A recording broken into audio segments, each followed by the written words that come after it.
राजा GS research centre में आपका स्वागत है। तो दोस्तों आज हम चर्चा करेंगे 67वीं BPSC PT super fast course भारतीय इतिहास। चलिए दोस्तों, आज मेरा होगा चैप्टर जो होगा वो होगा गुप्त काल। कौन सा होगा दोस्तों? गुप्त काल। और मैं दोस्तों आपको बता दूं कि गुप्त काल में कला एवं साहित्य मैं आपको कल पढ़ाऊंगा। कि दोस्तों इसमें जो है सभी राजा के जो नाम है भिविया है, आप लोगों को याद करना है। इसीलिए आज मैं केवल 2 पेज ही पढ़ा रहा हूँ और मैं कल गुप्त काल को पूरा खत्म कर दूंगा। कल गुप्त काल में कला एवं साहित्य के साथ गुप्त काल को खत्म कर दूंगा। तो दोस्तों चलिए चलते हैं गुप्त काल में। और आप लोग पहले वीडियो को सब्सक्राइब कर देंगे, शेयर कर देंगे। चलिए चलते हैं गुप्त काल में। गुप्त वंश का प्रारंभिक राज आधुनिक उत्तर प्रदेश और बिहार में था। गुप्त लोग कुषाणों के सामंत थे। गुप्त वंश के संस्थापक श्रीगुप्त थे। कौन थे दोस्तों? गुप्त वंश के संस्थापक श्रीगुप्त थे। घटोत्कच यह श्रीगुप्त का पुत्र था। दोस्तों घटोत्कच जो था वो तो कौन था? श्रीगुप्त का पुत्र था। अब जानेंगे चंद्रगुप्त प्रथम 319 एडी से 85 एडी तक ही रहा। अब जानते हैं इसके कार्य के विषय में। 319 ईस्वी से 335 ईस्वी तक। उसके बाद जानते हैं गुप्त वंश का वास्तविक संस्थापक था। तो दोस्तों गुप्त वंश का वास्तविक संस्थापक चंद्रगुप्त प्रथम को ही माना जाता है। 319 ईस्वी में गुप्त संवत चलाया। चंद्रगुप्त प्रथम ने 319 ईस्वी में गुप्त संवत चलाया। चंद्रगुप्त प्रथम की पत्नी का नाम कुमार देवी था। चंद्रगुप्त प्रथम की पत्नी का नाम कुमार देवी था। चलिए दोस्तों अब जानते हैं समुद्रगुप्त के बारे में। इसके बचपन का नाम कौच था। यह एक संगीत प्रेमी राजा था। इसके सिक्कों पर बीना बजाते हुए दिखाया गया है। तो दोस्तों समुद्रगुप्त के सिक्के पर बीना बजाते हुए दिखाया गया है। इसे कविराज के नाम से भी जाना जाता है। समुद्रगुप्त को कविराज के नाम से भी जाना जाता है। इसे B.A. स्मिथ के शब्दों में भारत का नेपोलियन भी कहा जाता है। तो दोस्तों ध्यान रखना है कि भारत का नेपोलियन समुद्रगुप्त को कहा जाता है, जो बराबर एग्जाम में पूछे जाते हैं। श्रीलंका के शासक मेघवर्ण को गया में बौद्ध विहार बनाने की अनुमति समुद्रगुप्त ने ही दिया था। इसके दरबार में हरिसेन रहा करते थे, जो इनके राजकवि थे और जिन्होंने प्रयाग प्रशस्ति लिखा। यह एकमात्र ऐसा लेख है जिन पर 3 शासक अंकित है: अशोक, समुद्रगुप्त और जहांगीर। चलिए दोस्तों अब जानते हैं चंद्रगुप्त द्वितीय, जिसे चंद्रगुप्त विक्रमादित्य के नाम से भी जानते हैं। इसका शासनकाल रहा है 385 कितना से दोस्तों? 385 एडी से 415 एडी तक। चलिए एक बार दोस्तों चलते हैं चंद्रगुप्त प्रथम में। यहाँ देखिए दोस्तों कुछ सुधार करना है। चंद्रगुप्त प्रथम में 319 एडी से 385 एडी तक इन्होंने रहा। कब तक रहा? 319 एडी से 385 तक रहा। आप लोग उसको वहाँ पर सही कर लेंगे। अब चलिए दोस्तों चलते हैं चंद्रगुप्त द्वितीय चंद्रगुप्त विक्रमादित्य के बारे में। 385 एडी से 415 एडी तक।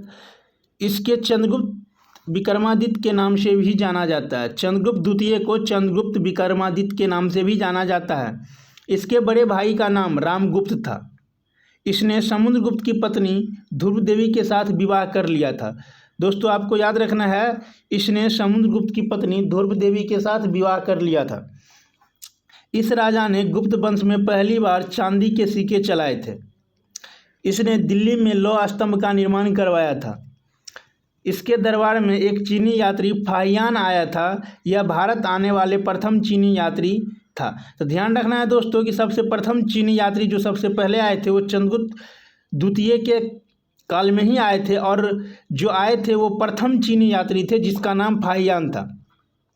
यह एक बौद्ध यात्री था। इसने एक पश्चिमी विश्व फूहोको नामक एक पुस्तक लिखी। तो ध्यान रखना है दोस्तों, फाहियान ने एक पुस्तक लिखा जिसका नाम था फूहोको। इसके दरबार में नवरत्न रहते थे जो निम्नलिखित महत्वपूर्ण है। इसके दरबार में दोस्तों नवरत्न रहते थे। अब जानते हैं नवरत्न में कौन कौन रहते थे। जो मुख्य है केवल उसको जानेंगे। कालिदास, इन्हें भारत का शेक्सपियर भी कहा जाता है। ये भारत के महान कवि थे। इनकी पुस्तक अभिज्ञान शकुंतलम, कुमार संभवम, मेघदूतम, विक्रमो बसियेयम, ऋतु संहार, मालविका अग्निमित्रम, ये दोस्तों कालिदास की पुस्तक है। अब जानते हैं 12 मिहिर थे इनके नवरत्न में। कौन थे दोस्तों? 12 मिहिर थे। यह भारत के एक महान खगोल शास्त्री थे। इन्होंने खगोल शास्त्र के ऊपर एक पुस्तक लिखी जिसका नाम पंच सिद्धांत विंग है। अब जानते हैं अमर सिंह। इन्होंने अमरकोश नामक एक किताब लिखी। अमर सिंह ने क्या किया? केवल एक अमरकोश नामक किताब लिखी। धनवंतरी, ये एक चिकित्सक थे। इन्होंने चिकित्सा के ऊपर नवीनतम नामक पुस्तक लिखी। ठीक है दोस्तों। अब जानते हैं आर्यभट्ट, कुसुमपुत्र, पाटलिपुत्र के निवासी थे। यह भारत के एक महान गणितज्ञ थे। इन्होंने खोजा शून्य दशमलव की खोज की। ध्यान रखना है दोस्तों, आर्यभट्ट ने शून्य दशमलव की खोज की और पाई का मान भी दिया। इन्होंने ग्रहणों के बारे में जानकारी दी। इनकी पुस्तकें सूर्य सिद्धांत, आर्यभट्टियम सूर्य सिद्धांत। अब जानेंगे ये बिहार के थे। आर्यभट्ट कहाँ के थे दोस्तों? तो बिहार के थे। अब जानते हैं कुमारगुप्त 415 ईस्वी से 455 ईस्वी तक। यह चंद्रगुप्त विक्रमादित्य का पुत्र था। इसने बिहार के नालंदा में नालंदा विश्वविद्यालय बनाया था। यह विश्वविद्यालय बौद्ध धर्म से संबंधित था। कुतुबुद्दीन ऐबक के सेनापति बख्तियार खिलजी ने 1203 ईस्वी में इस विद्यालय को नष्ट कर दिया। तो ध्यान रखना है दोस्तों, कुतुबुद्दीन ऐबक के सेनापति बख्तियार खिलजी ने 1203 ईस्वी में इस विश्वविद्यालय को नष्ट कर दिया। इसने विक्रमशिला विश्वविद्यालय को भी नष्ट किया था, जिसकी स्थापना धर्मपाल ने किया था। तो ध्यान रखना है दोस्तों, विक्रमशिला विश्वविद्यालय की स्थापना किसने किया था? धर्मपाल ने किया था। नालंदा विश्वविद्यालय पुनः 2015 में शुरू हो गई, जिसका निर्माण सार्क देश ने की। तो दोस्तों नालंदा विश्वविद्यालय का पुनः 2015 में पुनः शुरू कर दिया गया, जिसका निर्माण सार्क देश ने किया। इस राजा के समय में ही हुनों ने भारत पर आक्रमण किया था। दोस्तों कुमारगुप्त के समय में ही हुनों ने भारत पर आक्रमण किया था। अब जानेंगे स्कंदगुप्त। इसका शासनकाल था 455 ईस्वी से 467 ईस्वी।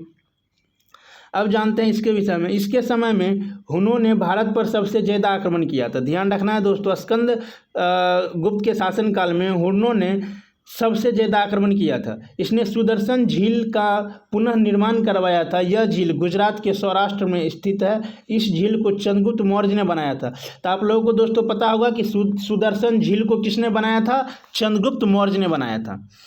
अब जानते हैं सुदर्शन झील से संबंधित 4 राजा। तो अब जानते हैं सुदर्शन झील का निर्माण किस राजा ने करवाया और उस समय उसके गवर्नर कौन थे जिन्होंने उसका मरम्मत किया। अब जानते हैं राजा, गवर्नर। तो दोस्तों चंद्रगुप्त मौर्य बनवाया था और उसका गवर्नर या राज्यपाल कौन था? पुष्पगुप्त था। दूसरा था अशोक राजा और उसके राज्यपाल का नाम था तुषास्त। क्या नाम था दोस्तों? तुषास्त, जिन्होंने बांध बनाया। जिन्होंने क्या किया? सुदर्शन झील पर बांध बनाया। और तीसरा है रुद्रदामन प्रथम। इसके से राज्यपाल का नाम है सुविशाख। और इन्होंने क्या किया दोस्तों? मरम्मत कराया। इन्होंने क्या किया? सुदर्शन झील का मरम्मत कराया। अब जानते हैं स्कंदगुप्त और इसके राज्यपाल थे चक्रपलित। इन्होंने क्या किया? सुदर्शन झील का मरम्मत कराया। अब जानते हैं दोस्तों विष्णुगुप्त। यह इस वंश का अंतिम राजा था। दोस्तों विष्णुगुप्त क्या था? इस वंश का अंतिम राजा था। गुप्त काल में आर्थिक जीवन। अब जानते हैं दोस्तों गुप्त काल में आर्थिक जीवन कैसा था? सूती वस्त्र निर्माण इस काल में प्रमुख उद्योग था। गुप्त काल में नालंदा, वैशाली आदि स्थानों में श्रेणियों, सार्थबाहो, प्रथम कुलिको आदि की मोहरें शिल्पियों के घटनात्मक गतिविधियों की जानकारी के स्पष्ट साक्ष्य है। ये श्रेणियाँ बैंकों का कार्य भी करती थी।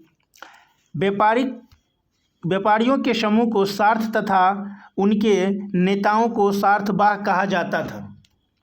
सोने के सिक्के को गुप्त अभिलेखों में दिनार कहा जाता था। ध्यान रखना है दोस्तों, सोने के सिक्कों को गुप्त अभिलेखों में दिनार कहा जाता था।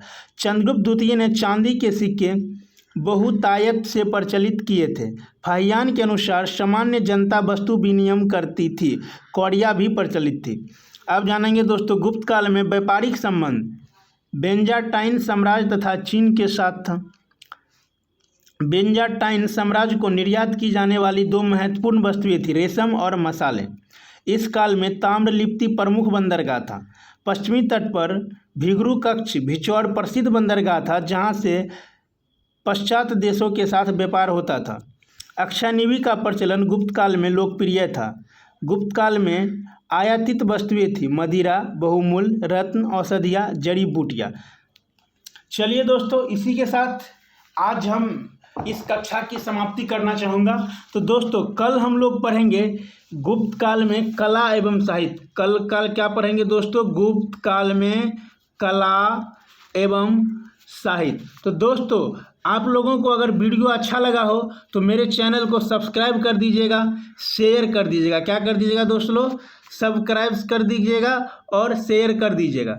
चलिए दोस्तों, इसी के साथ मिलते हैं फिर नेक्स्ट क्लास में। जय हिंद।